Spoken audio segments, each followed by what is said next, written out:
हाथी ओम और शिवाय। यमराज। एक समय की बात है, एक हाथी की मृत्यु हो गई। मृत्यु के बाद हाथी की आत्मा यमलोक पहुंची। वहां पर हाथी के कर्मों का लेखा जोखा निकाला गया तो पाया गया कि हाथी अपने जीवन में काफी अच्छे से रहा है। तब यमराज ने हाथी से कहा, हाथी, तुमने तो अपने जीवन में कोई बुरा काम नहीं किया, तुम्हारे कर्म भी काफी अच्छे रहे हैं। इसलिए मैं तुमसे तुम्हारी इच्छा पूछ रहा हूँ। बताओ, तुम्हें क्या चाहिए? तुम्हारी सबसे बड़ी मनोकामना क्या है? हाथी बोला, यमराज जी, अगर वाकई में आप मेरे कर्मों से प्रसन्न हैं और अगर मेरा दूसरा जन्म होना है तो मुझे किसी भी जीव में जन्म दे दीजिए, लेकिन मेरे ऊपर किसी मनुष्य का अधिकार ना हो। मैं मनुष्य के बंधन में ना रहूं, क्योंकि मनुष्य के साथ रहना सबसे कठिन कार्य होता है। हाथी की इस बात को सुनकर यमराज काफी हैरान हो जाते हैं और कहते हैं, यह तुम क्या कह रहे हो गजराज? मैं तो यही जानता हूँ कि मनुष्य जाति सबसे अच्छी होती है, वह सबसे ज्यादा बुद्धिमान होते हैं। हाथी कहता है, यमराज जी, यही तो परेशानी है कि मनुष्य जाति सबसे ज्यादा बुद्धिमान होती है। आपको इंसानों के विषय में शायद ज्यादा जानकारी नहीं है, इसलिए आप ऐसी बातें कर रहे हैं। यमराज ने कहा, कैसी जानकारी नहीं है? मुझे तुम खुद देखो, यहाँ पर कितने मनुष्य खड़े हैं। उन्हें उनके कर्मों के अनुसार जो मिल रहा है उसे बिना किसी परेशानी के स्वीकार करते हैं। ऐसे में हाथी कहता है, महाराज, मतलब आपको अब तक किसी जीवित इंसान से पाला नहीं पड़ा है। ये तो मृत है, ये तो सिर्फ मनुष्य की आत्माएं हैं। किसी जीवित मनुष्य से मिलिए तो आपको पता चल जाएगा। तब यमराज काफी हैरान हो गए। यमराज जी ने कहा, ठीक है, तुम्हारी बात को आजमाने के लिए मैं तुम्हारे मालिक को यही जीवित लाता हूँ। अगर तुम्हारी बात सत्य निकली तो तुम जो कहोगे मैं वैसा ही करूँगा, लेकिन अगर तुम्हारी बात गलत साबित हुई तो तुम्हें वापस उसी मालिक के पास जाकर रहना होगा जहाँ तुम पहले थे। हाथी ने यमराज की शर्त मंजूर कर ली और यमराज को भी हाथी की बातें काफी दिलचस्प लगी। उन्होंने अपने यमदूत को आदेश दिया, जाओ, जाकर इसके मालिक को जीवित ले आओ। यमराज की आज्ञा मानकर 4 यमदूत हाथी के मालिक के पास गए, लेकिन अब उनके सामने परेशानी यह थी कि वह मालिक को लेने धरती पर पहुंच तो गए, पर धरती पर जीवित मनुष्य को लेकर जाएं तो जाएं कैसे? इसलिए वह लोग उसके सोने का इंतजार करने लगे। जब हाथी का मालिक पलंग पर सो गया तो यमदूतों ने पलंग सहित उसे उठा लिया और वहीं हम लोग की तरफ उड़ चले। थोड़ी देर बाद जब हरिलाल की नींद खुली, हरिलाल उस मालिक का नाम था, तो उसने खुद को आसमान में उड़ते हुए पाया। नीचे देखा तो धरती नजर भी नहीं आ रही थी। तब उसने उन 4 यमदूत से पूछा, आप कौन हैं? मुझे कहाँ ले जा रहे हैं? यमदूत बोले, हम यमदूत हैं और तुम्हें यमलोक ले जा रहे हैं। तभी हाथी का सेठ कहता है, यह यमलोक तो लोग मृत्यु के बाद जाते हैं, लेकिन मैं तो जीवित हूँ। इस पर यमदूत ने कहा, आज वहाँ पर एक जीवित व्यक्ति की जरूरत है। दरअसल एक हाथी ने यमराज से कहा है कि जीवित व्यक्ति को लेकर आओ, तब आपको पता चलेगा। अरे, वह तो मेरा हाथी है जिसकी आज मृत्यु हुई है, लेकिन उसने मुझे ऊपर बुला लिया। तब परेशान हरिलाल ने कोई तरकीब लगाने की सोची ताकि उसका जीवन सुरक्षित रहे। इधर उधर देखने पर उसे उसके पलंग पर ही एक कलम और कागज मिल गया। उसने उस पर कुछ लिखा और थोड़ी देर में ही वह यमलोक पहुंच गया। जब वह यमराज के सामने पहुंचा, तो यमराज जोर जोर से हंसने लगे और हाथी की तरफ देखकर बोले, यह लो, तुम्हारा मालिक आ गया। अब यह अदना सा इंसान क्या कर लेगा? हाथी बोला, थोड़ा सब्र कीजिए महाराज, आपको सब पता चल जाएगा, इधर आओ। लेकिन बीच में ही रुककर हरिलाल कहता है, यमराज, क्या आपको पता है कि मैं कौन हूँ? तभी यमराज जी कहते हैं, मैं तो सिर्फ इतना जानता हूँ कि तुम इस हाथी के मालिक हो, इसके अलावा मैं तुम्हारे बारे में कुछ नहीं जानता। अब तुम ही बताओ कि तुम कौन हो? तब हरिलाल कागज यमराज को देते हुए कहता है, यह लीजिए, आप खुद ही पढ़कर जान लीजिए कि मैं कौन हूँ। यह वही कागज था जिस पर उसने आते हुए कुछ लिखा था। जब यमराज ने वह कागज खोलकर पढ़ा तो यमराज हैरान रह गए और अपने सिंहासन से नीचे उतर आए।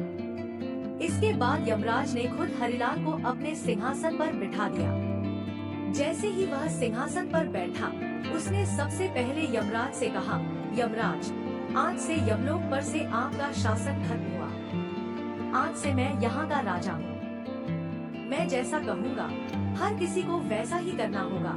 तब हाथी कहता है, यमराज जी, आप देखिए आगे आगे होता है क्या। तभी हरिलाल कहता है, अब से स्वर्ग और नर्क का झंझट खत्म। सभी के सभी स्वर्ग जाएंगे। अब देखते देखते नर्क में रहने वाले लोग स्वर्ग में आ गए। अब नर्क का द्वार बंद कर दिया गया। जिस किसी की भी मृत्यु होती तो सीधा स्वर्ग जाता। इधर हरिलाल मन ही मन में यह भी सोच रहा था कि जिस दिन मेरी सच्चाई यमराज के सामने आ जाएगी तो मुझे तो मार दिया जाएगा। ऐसा सोचकर उसने दान पुण्य करना शुरू कर दिया और चित्रगुप्त से कहा, यहाँ जितने भी प्राणी हैं, उनका हिसाब किताब करके मुझे बताओ कि किसने कितने कर्म और किसने कितने कुकर्म किए। तब चित्रगुप्त ने सबके बारे में बता दिया कि किससे कौन सी सजा मिलनी है। तब हरिलाल ने चित्रगुप्त से कहा, इन सब की सजा माफ कर दो, किसी को कोई सजा नहीं होनी चाहिए। तब हरिलाल हाथी की ओर देखकर बोला, क्यों गजराज, कैसे हो? तुम्हारी मृत्यु हुई तो मुझे भी अपने पीछे बुला लिया। हाथी हरिलाल के नजदीक जाकर बोला, मालिक, नीचे तो आप मेरे मालिक हैं, लेकिन एक बात बताइए कि आप यमलोक के मालिक कैसे बन गए? हरिलाल ने कहा, यह राज की बात है तो मैं कैसे बता दूं?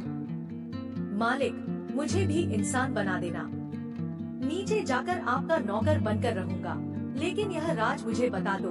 तब हरिलाल ने उसे बताया, जब यमदूत मुझे लेकर आ रहे थे तो मैं काफी डर गया था।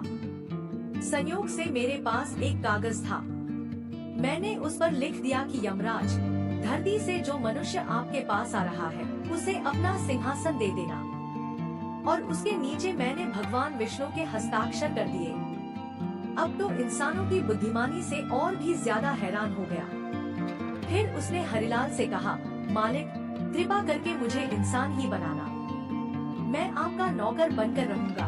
हरिलाल बोला, ठीक है, लेकिन यह बात किसी को बताना मत। हाथी ने भी हाँ में सिर हिलाया। धीरे धीरे करके 7-8 दिन बीत गए। स्वर्ग में लोग बढ़ते जा रहे थे। नर्क लोक बंद हो चुका था।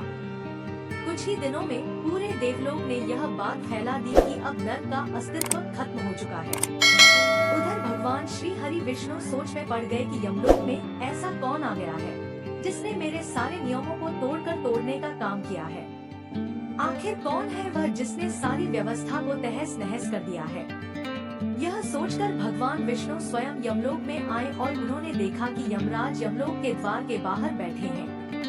तब विष्णु भगवान ने उनसे पूछा, यमराज, तुम बाहर बैठे हो तो यमलोक को कौन चला रहा है? भगवान यमराज ने कहा, आप क्या कह रहे हैं? आपने ही तो मुझे मेरे स्थान पर नियुक्त किया था और आप भी इस तरह से अनजान बन रहे हैं। उसने जो मुझे कागज दिया था उसमें साफ साफ लिखा था कि मैं उसे यमलोक का सिंहासन दे दूं और उस पर आपके हस्ताक्षर भी थे।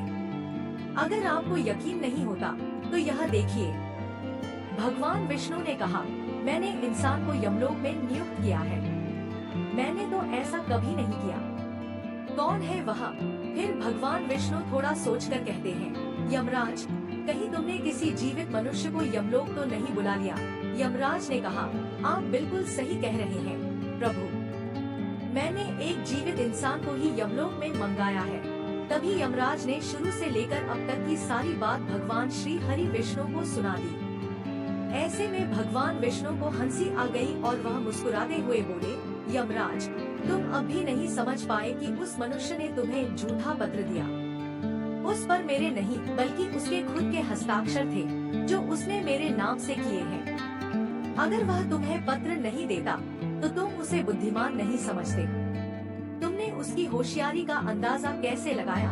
भगवान विष्णु की यह बात सुनकर यमराज ने अपने सिर पर दोनों हाथ रख लिए। वह उन्हें सारा माजरा समझ में आ चुका था।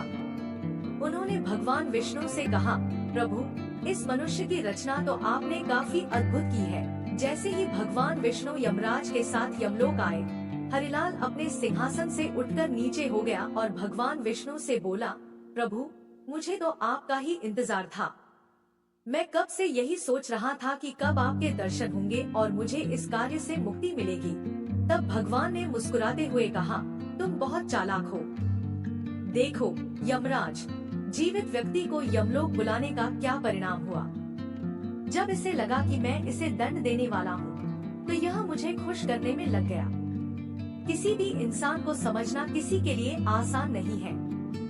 यमराज ने हाथी से कहा, गजराज, तुम शर्त जीत गए। मैं अब तक यही समझता था कि हम देवताओं से अधिक समझदार और कोई भी नहीं है, परंतु मैं गलत निकला।